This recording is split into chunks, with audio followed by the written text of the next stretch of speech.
कौशल के विकास के लिए अभ्यास जरूरी है, तभी एक बालक का सर्वांगीण विकास हम सुनिश्चित कर सकते हैं। मध्य प्रदेश शासन फिर इन कौशलों के विकास के लिए पॉलिसी वाइज या फ्रेमवर्क में कैसे उस चीज़ को इंटीग्रेट कर रहा है या कर रहा था, ताकि इस चीज़ को हम सुनिश्चित कर सकें कि एक छात्र के जीवन में कौशलों का उतना ही प्रभाव रहे या उनसे वो विकास की ओर बढ़ सके। तो अक्षय, मतलब जब हम स्कूल में थे अपने, तो हमने अक्सर मतलब हर शनिवार को बाल सभा करा है, और वो हम दोनों के लिए कितना मतलब एक वंडरफुल या फिर एक मेमोरेबल एक मोमेंट था, जब हम अपनी मतलब तू भी जब अपनी पोइट्री सुनाता था या जब मैं अपनी पेंटिंग दिखाती थी, तो वो चीज़ें हमको आज तक याद है। और उसी के थ्रू अगर मेरा और मतलब मैं उम्मीद करती हूँ कि तुम्हारा भी जो स्टेज फियर है या लोगों से बात करने की जो चीज़ें हैं, उसी के थ्रू दूर हुई हैं। तो ये जो बाल सभा का मंच है ना, इसको ही मध्य प्रदेश शासन ने चुना है कि वो CCLE के तहत जो भी 12 स्किल्स है हमारी, वो कैसे हम बच्चों को विकसित कर सकते हैं और उनका एक होलिस्टिक डेवलपमेंट, या जैसे आपने अभी बोला कि सर्वांगीण विकास कैसे हम उसमें कर सकते हैं। ममता, तो ये CCLE क्या है, इसके बारे में कुछ बताना। हाँ, जैसे CCLE मतलब जो तुम शब्द सुन रहे हो, इसका फुल फॉर्म अगर मैं बताऊँ तो कॉन्टिन्यूअस कॉम्प्रिहेंसिव लर्निंग इवोल्यूशन है। मतलब जिसको अगर हम हिंदी में बोलेंगे तो कि सतत व्यापक अधिगम एवं मूल्यांकन, जहाँ पे हम बच्चों को लर्निंग भी सिखा रहे होंगे और साथ ही साथ उनका मूल्यांकन भी कर रहे होंगे। अब इसके लिए अगर हम बात करें तो बाल सभा के अंतर्गत जब मतलब मध्य प्रदेश शासन ने जिस तरीके से इसको चुना है, तो ये इनकी फ्लैगशिप योजना है, जिसमें हम पहले भी एक्टिविटीज़, जैसे मैंने और तुमने स्कूल में अक्सर बाल सभा में एक्टिविटीज़ की हैं, लेकिन तुम बताओ कि तुमने कितनी एक्टिविटीज़ की होंगी बाल सभा में।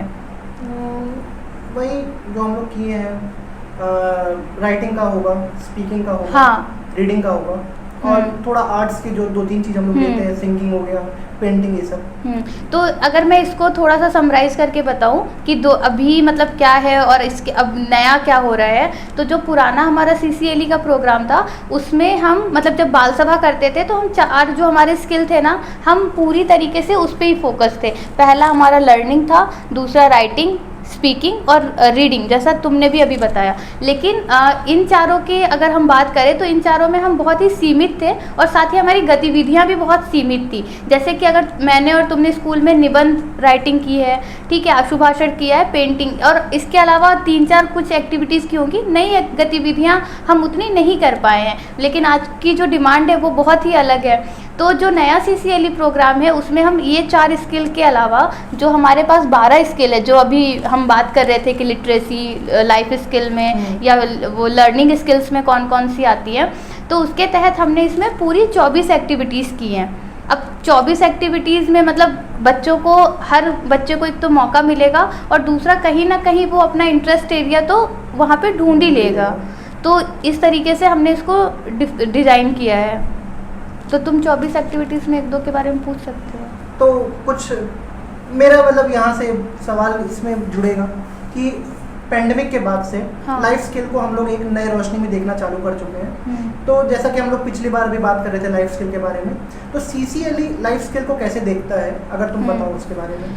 अब जैसे देखो कि अगर हम इतनी सारी एक्टिविटीज़ कर रहे हैं, तो हम लाइफ स्किल में बहुत कुछ ऐसा रॉकेट साइंस की बात नहीं कर रहे हैं। ऐसी चीज़ें हैं जो एक हम ह्यूमन वैल्यू कह लें, या फिर जो हमारे अंदर मतलब एक होनी चाहिए कि अगर आपके अंदर एम्पैथी है, आप लोगों को देख के अगर कोई समस्या है तो उसकी आप ओनरशिप कर रहे हो, अपने जो काम कर रहे हो क्या उसका प्रोडक्टिविटी उस तरीके से हो पा रहा है या नहीं हो पा रहा है, मतलब एक चीज़ें, यानी ऐसा नहीं कि ब्लैंकली आप बस काम करते ही चले जा रहे हो। तो इन सब चीज़ों पे जब हम मतलब लाइफ स्किल की बात करते हैं, तो ओवरऑल बच्चा गतिविधियों से जुड़ता है। जैसे अब तुम समझो कि जब हम लोग अभी जिस मतलब मॉडर्न एरा में एक बात करेंगे, तो हमारे पास रेज्यूम होना कितनी इम्पोर्टेंट चीज़ है, जो कि हम ग्रेजुएशन के बाद तक भी नहीं जानते हैं। लेकिन इस जो गतिविधि है, जो CCLE का प्रोग्राम है, उसमें रेज्यूम राइटिंग एक गतिविधि है, जहाँ पे बच्चा, तुम सोचो कि क्लास 9th से ही अपने रेज्यूम को लेके समझ रहा है, बातें कर रहा है, और प्लस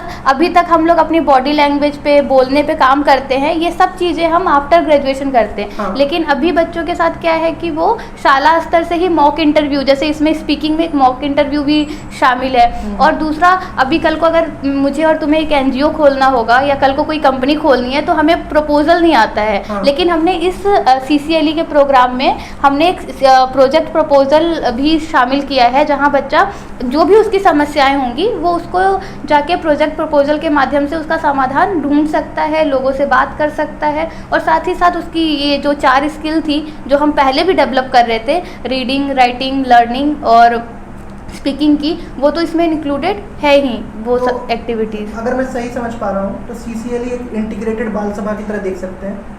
हाँ, बाल सभा एक मंच है जहाँ पे हम CCLE के नाम से एक प्रोग्राम चला रहे हैं, और उस प्रोग्राम में हम ये जो 12 स्किल है जो आज की हमारी डिमांड है और जो 21वीं सदी की, हाँ, वो उसके तहत हम उसको वहाँ पे बना रहे होंगे या उनमें विकसित कर रहे होंगे। ठीक।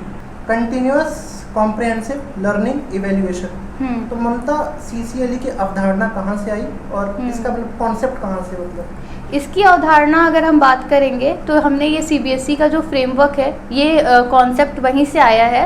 और साथ ही जो हम नई शिक्षा नीति 2020 की बात कर रहे हैं उसके तहत हमने रटंत विद्या को पीछे छोड़ के व्यवहारिक ज्ञान को जो प्राथमिकता दी है कि कैसे बच्चा जो भी उसकी किताबी ज्ञान है उसको अपने शाला स्तर के साथ साथ दैनिक जीवनचर्या में भी उसको यूज़ कर सके, या उसका प्रयोग कितने अच्छे से वो करता है, हम यही देखना चाहते हैं। Continuous comprehensive learning evaluation, CCLE में की 23 एक्टिविटीज़ से हम बच्चों को अब क्या नया सिखा रहे हैं, क्योंकि एक्टिविटीज़ तो हम पहले भी कर रहे थे। जैसे पुरानी एक्टिविटीज़ में भी ना हम लर्निंग की बात कर रहे थे या राइटिंग स्किल की बात कर रहे थे, वो सब चीज़ें थी। अगर तुमको 2 टर्म में मतलब एकदम मतलब ब्रीफ में मैं समझाने की कोशिश करूँ तो एक आउटपुट होता है, एक आउटकम होता है। जब हम मान लो कि न्यूज़पेपर रीडिंग, एक न्यूज़पेपर मेकिंग एक हमारे उसमें एक्टिविटी है लेखन शैली के अंतर्गत, जहाँ पे बच्चे को हम दे रहे हैं कि वो न्यूज़पेपर बनाए। अब न्यूज़पेपर वो किस तरीके से बना रहा होगा, मतलब कि ये एक न्यूज़पेपर पूरा परफेक्ट बन के आएगा या नहीं आएगा, ये हमारा मतलब कहीं भी मोटो नहीं है कि क्या हमें मिल रहा है। लेकिन अगर हम इस पे फोकस करते, जस्ट एग्जांपल कि चार सदन है, 4 सदन ने न्यूज़पेपर बनाया और चारों के न्यूज़पेपर परफेक्ट है, तो हमारा फोकस इस चीज़ पे नहीं है, हमारा फोकस इस चीज़ पे है कि बच्चे ने उस प्रोसेस के दौरान क्या उसके सेक्शन को ऑब्जर्व किया है, क्या उसने ये देखा कि लोगो होना कितना इम्पोर्टेंट है, ब्रेकिंग न्यूज़ कहाँ पे होनी चाहिए। तो इस तरीके से हम किसी भी बच्चे को उस प्रोसेस में इन्वॉल्व कर रहे हैं कि कल को वो जब इस शाला स्तर से बाहर जाए तो वो अपने करियर के लिए पत्रकार, कंटेंट डेवलपर, ऐसी चीज़ों को अपने करियर का एक ऑप्शन बना सके। क्योंकि ये सब चीज़ें तो लेखन शैली के अंतर्गत हम जब निबंध करते थे तब भी सीखते थे कि हमारी मानक भाषा क्या होनी चाहिए, ग्रामेटिकल एरर नहीं होना चाहिए, लेकिन क्या तुम उसको अपने करियर से जोड़ के देख पाते थे? नहीं देख पाते थे ना। तो अगर मैं निबंध को ही बताऊं तो कल को मान लो कि अगर मेरे को IAS ऑफिसर बनना है तो वहाँ पे मैं निबंध को ऐसे देखती हूँ कि जब मुझे मेंस लिखना होगा तो मेंस में वो कितना इफेक्टिव होगा। लेकिन उसके लिए भी तुमको अगर सबसे बड़ी चीज़ अगर मैं बात करूँ तो क्या चाहिए कि तुम्हारा क्रिटिकल और क्रिएटिव थिंकिंग दोनों उस टाइम पे होने चाहिए, और वो चीज़ें तुम्हारी राइटिंग प्रोसेस में या तुम्हारे जो निबंध का जो लिखा हुआ एक जो राइटअप है उसमें तुमको दिखना चाहिए। तो ये जो प्रोसेस है ना, प्रोसेस हमारे लिए अब ज़रूरी है, बजाय कि हम बच्चे को कितना क्या एकदम परफेक्ट सिखा रहे हैं। तो इस तरीके से मैं बोल सकती हूँ कि ये पहले जो हम CCLE या बाल सभा के थ्रू जो एक्टिविटीज़ करते थे उसमें और अब में हमने ये डिफ्रेंशिएशन किया है कि हम बच्चे को प्रोसेस सिखाएंगे बजाय कि वो कितना आउटपुट उसका दे पा रहा है। और सबसे बड़ा उद्देश्य हमारा यही है कि हर बच्चा इस CCLE के प्रोग्राम के तहत हर बच्चा मंच पे आए, हर बच्चा बोलना सीखे और हर बच्चा इसमें इन्वॉल्व हो सके। और इसमें कोई भी हमारा लिमिट नहीं है, ना वो अर्बन एरिया होगा, रूरल होगा, ट्राइबल एरिया, हर एरिया हमारा इसमें कवर हो जाएगा इन सब गतिविधियों के माध्यम से।